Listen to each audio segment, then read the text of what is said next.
Sveiki. Štai turiu tokį gražų, nuostabų indą.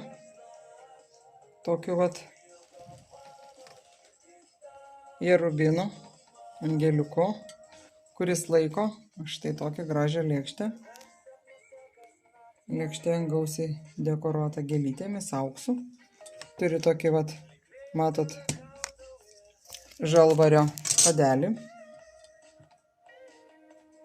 Puikiai matosi.